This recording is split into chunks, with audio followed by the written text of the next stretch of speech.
അപ്പം ചുടുന്നത് പോലെ വേഗത്തിലും വളരെ സാമട്ടിലുമാണ് പലപ്പോഴും, വളരെ വേഗത്തിലും വളരെ അനധാവതയോടും കൂടിയാണ് പലപ്പോഴും പാർലമെൻറ്റിൽ ബില്ലുകൾ പാസ്സാക്കിയിരുന്നത്. അതടുത്ത കാലം വരെയുള്ള സംഭവം. അതായത് കഴിഞ്ഞ 10 വർഷമായി നരേന്ദ്രമോദിയുടെ സർക്കാരിന് വ്യക്തമായ ഭൂരിപക്ഷം BJPക്ക് ഒറ്റയ്ക്കുള്ളതുകൊണ്ട് ലോക്സഭയിൽ മൃഗീയമായ ഭൂരിപക്ഷം തന്നെയാണ്. അതുകൊണ്ട് യാതൊരു തടസ്സവുമില്ലാതെ ലോക്സഭയിൽ ബില്ല് പാസ്സാക്കുകയും രാജ്യസഭയിലെ ബില്ലുകൾ തന്ത്രപരമായി പാസ്സാക്കിയെടുക്കുകയും പ്രതിപക്ഷത്തിന് മുൻതൂക്കമുള്ള സമയത്ത് പോലും തന്ത്രപരമായി പാസ്സാക്കിയെടുക്കുകയും കാര്യമായ ചർച്ചയൊന്നുമില്ലാതെ തന്നെ അപ്പം ചുടുന്ന ലാഘവത്തിൽ ബില്ല് പാസ്സാക്കിയെടുക്കുന്ന ഒരു സംവിധാനം, അതിൽ മാറ്റം വരുന്നോ എന്ന ഒരു കാഴ്ച, ഒരു ചിന്ത ഇപ്പോഴുണ്ട്. അത് വരുന്നത് വഖഫ് ബിൽ, വളരെ കോൺട്രവേഴ്ഷ്യലായ വിവാദപരമായ വഖഫ് നിയമ ഭേദഗതി ഈ കഴിഞ്ഞ ദിവസം പാർലമെൻറ്റിൽ അവതരിപ്പിച്ചു.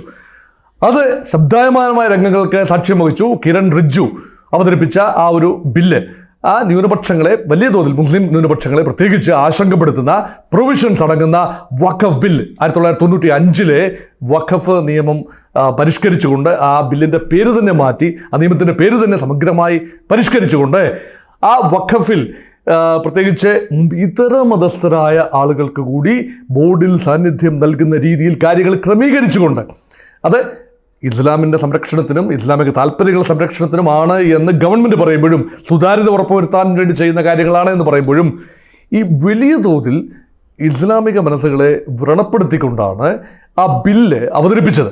അപ്പോൾ സ്വാഭാവികമായി അതിലൊരു പ്രതിഷേധമുണ്ട്. ആ പ്രതിഷേധം പ്രകടിപ്പിക്കുന്നത് പാർലമെൻറ്റാണ്. സാധാരണഗതിയിൽ ഈ പ്രതിഷേധങ്ങളെല്ലാം സിറ്റിസൺഷിപ്പ് അമെൻമെൻറ്റ് ആക്ടിൻ്റെ കാര്യത്തിൽ നമ്മൾ കണ്ടതാണ്. അതുപോലെ ഈ പല കാര്യങ്ങളിലും മുൻപുള്ള കഴിഞ്ഞ 10 വർഷത്തിൽ നടന്ന പല നിയമനിർമ്മാണത്തിലും പാർലമെൻറ്റിൻ്റെ ഭൂരിപക്ഷം ഉപയോഗിച്ചുകൊണ്ട് പെട്ടെന്ന് തന്നെ ബില്ല് പാസ്സാക്കി അങ്ങ് എടുക്കുകയാണ്. കാര്യമായ ചർച്ചകളൊന്നുമില്ലാതെ തന്നെ ഒരു വശത്തെ പ്രക്ഷോഭവും ഇറങ്ങിപ്പോക്കും എല്ലാം നടക്കും, മറുപക്ഷത്തെ ആ സമയമാകുമ്പോൾ കൂട്ടത്തിനിട്ടങ്ങ് വോട്ട് ചെയ്തങ്ങ് പാസ്സാക്കുകയാണ്, അല്ലെങ്കിൽ ശബ്ദ വോട്ടോടുകൂടി പാസ്സാക്കിയെടുക്കുകയാണ്. അതിൽ നിന്നും വിഭിന്നമായി ഈ ബില്ല് JPCക്ക് വിട്ടിരിക്കുന്നു. വഖഫ് ബിൽ JPCക്ക് വിട്ടിരിക്കുന്നു. വളരെ നിർണായകമായൊരു ബില്ലാണ്, ഓർക്കുക. വളരെ പ്രധാനപ്പെട്ട ബില്ലാണെന്ന് പറയാനുള്ള കാരണം എന്താ? ഇന്ത്യയിലെ 3ാമത്തെ വലിയ സ്വത്തവകാശി, ലാൻഡ് ലോർഡ്, അതാണ് വഖഫ് ബോർഡ്. വഖഫിൻ്റെ സ്വത്തുക്കൾ, അതായത് ഇസ്ലാം മത ആരാധനാലയങ്ങൾ, ചാരിറ്റബിൾ സൊസൈറ്റീസ്, അവയുടെ പ്രോപ്പർട്ടീസ്, ഇതെല്ലാം ചേർന്നുകൊണ്ട് 1.2 ലക്ഷം കോടിയുടെ ആസ്തികളാണ്.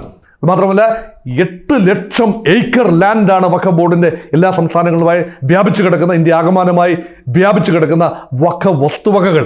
അതുകൊണ്ട് വളരെ റിച്ച് ആൻഡ് വൈബ്രൻ്റ് ഒരു സംവിധാനമാണ്.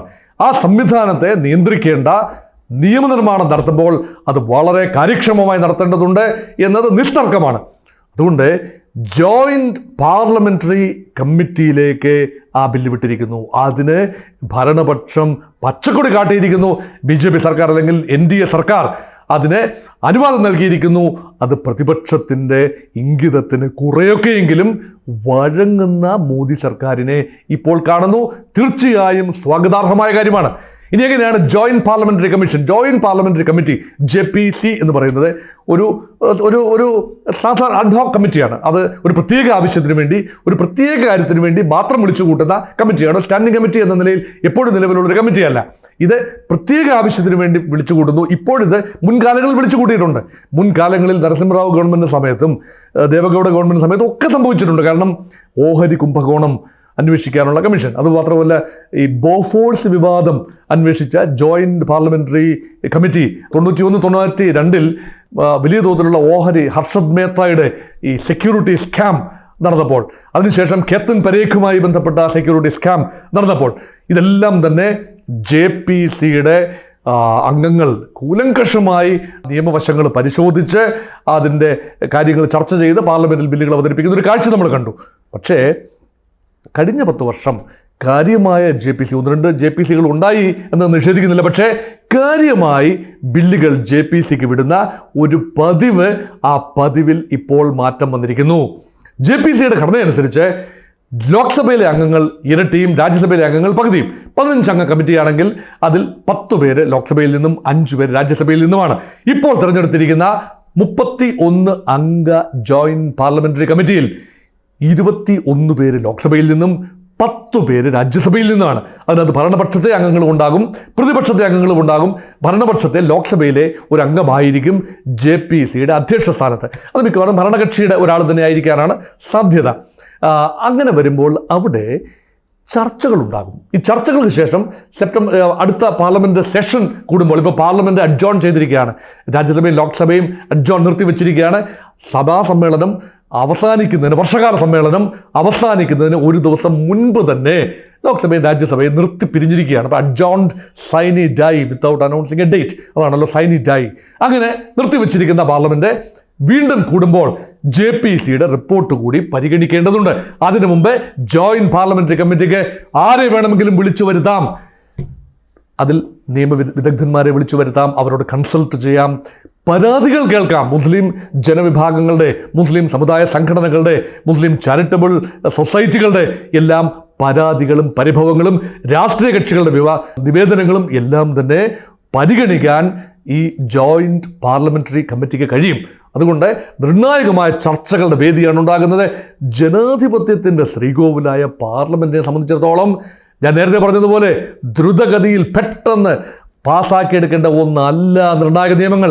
പ്രത്യേകിച്ച് വിവാദ നിയമങ്ങൾ വരുമ്പോൾ എല്ലാ ഭാഗത്തും കേൾക്കണം. രാജ്യത്താകമാനം ഒരു സംയമനം, ഒരു കൺസെൻസസ് ഉണ്ടാകണം, സമവായം ഉണ്ടാകണം. അല്ലാതെ കേവലം പാർലമെന്ററി ഭൂരിപക്ഷത്തിൻ്റെ മാത്രം തിണ്ണമെടുക്കിൽ ഒരു നിയമനിർമ്മാണം ഉണ്ടാകുന്നത് ഭരണഘടനയോട് കാട്ടുന്ന കടുത്ത അവഹേളനമായിരിക്കും. ഭരണഘടനാപരമായി ഭൂരിപക്ഷം ഉള്ള ഒരു പാർലമെന്റിന് ബില്ലുകൾ പാസ്സാക്കാൻ അവകാശമുണ്ട്. പക്ഷേ ഭൂരിപക്ഷത്തിൻ്റെ മറവിൽ ഭരണഘടനാ വിരുദ്ധമായേക്കാൻ സാധ്യതയുള്ള ബില്ലുകൾ പാസ്സാക്കാൻ ഇടവരുത്തരുത്. അതുകൊണ്ട് രാജ്യവ്യാപകമായ ചർച്ചകൾ ഉണ്ടാകണം, മാധ്യമങ്ങൾ അത് ഏറ്റെടുക്കണം. മാധ്യമങ്ങളിലൂടെ എലിസിറ്റിംഗ് പബ്ലിക് ഒപ്പീനിയൻ അല്ലേ, അത് മാധ്യമങ്ങൾ 2 വേ ആണ്. ഗവൺമെൻറ്റിന് ജനങ്ങളോട് പറയാനുള്ളതും സർക്കാരിനോട് പറയാനുള്ളതും എല്ലാം തന്നെ മാധ്യമങ്ങളിലൂടെ വ്യാപകമായി, സാമൂഹ്യ മാധ്യമങ്ങളിലൂടെയും അതുപോലെ തന്നെ മുഖ്യധാരാ മാധ്യമങ്ങളിലൂടെയും എല്ലാം വ്യാപകമായി ചർച്ച ചെയ്യുമ്പോൾ ഭരണഘടനയുടെ അന്തസ്സത്തെ അവിടെ ഉയർത്തിപ്പിടിക്കുന്നു. ഭരണഘടനയുടെ ആർട്ടിക്കിൾ 14 റൈറ്റ് ടു ഇക്വാലിറ്റി, തുല്യത, 14, 15 ആർട്ടിക്കിളുകൾ ഇതിനകത്ത് ഇൻവോൾവ് ആണ്. അതുപോലെ റിലീജിയസ് ഫ്രീഡം ആർട്ടിക്കിൾ 25, 26 എല്ലാം മൗലികാവകാശങ്ങളുടെ പട്ടികയിൽപ്പെടുന്നതാണ്. അതുപോലെ തന്നെ ആർട്ടിക്കിൾ 30. ഇങ്ങനെ ഭരണഘടനയുടെ മൗലികാവകാശങ്ങളുടെ പട്ടികയിൽ വരുന്ന വിവിധ അവകാശങ്ങൾ കൂടി അന്തർലീനമായ പ്രൊവിഷൻസ് ആണ് ഈ ബില്ലിലുള്ളത്. അതുകൊണ്ട് തന്നെ ഇന്ത്യയിലെ മതന്യൂനപക്ഷങ്ങൾ, പ്രത്യേകിച്ച് ഇസ്ലാം മത ന്യൂനപക്ഷങ്ങൾ, അവർക്ക് പരിഭവമുണ്ട് എങ്കിൽ അത് തീർച്ചയായും അത് അഡ്രസ്സ് ചെയ്യപ്പെടണം. ന്യായമായ നിയമ സംവിധാനങ്ങൾ ഉണ്ടാവണം. അത് ഘടനാപരമായ രീതിയിൽ, ഭരണഘടന അനുശാസിക്കുന്ന രീതിയിൽ, അംബേദ്കർ വിഭാവനം ചെയ്യുന്ന രീതിയിൽ, ഭരണഘടനാ പിതാക്കന്മാർ വിഭാവനം ചെയ്ത രീതിയിൽ ഇത് മുന്നോട്ട് പോകാൻ കഴിയുന്നിടത്താണ് നിയമനിർമ്മാണത്തിൻ്റെ മർമ്മം. അതുകൊണ്ട് തന്നെ വളരെ സ്വാഗതാർഹമായ നടപടിയാണ് ജോയിന്റ് പാർലമെന്ററി കമ്മിറ്റിക്ക് വേണ്ടി വഖഫ് ബില്ല് വിട്ടിരിക്കുന്നു എന്ന് പറയുന്നത്. തീർച്ചയായും പ്രതിപക്ഷത്തെ കൂടി, അല്ലെങ്കിൽ ഇന്ത്യയെ മൊത്തമായി, ഇന്ത്യയുടെ ഫെഡറൽ സംവിധാനത്തിനെ ഉൾപ്പെടെ പരിരക്ഷിക്കുന്നു, ഗൗരവമായി പരിഗണിക്കുന്നു എന്ന ഒരു ചിന്തയാണ് ഇപ്പോൾ വരുന്നത്. ഗവൺമെൻറ് ഓഫ് ഇന്ത്യക്ക് അഭിനന്ദനങ്ങൾ.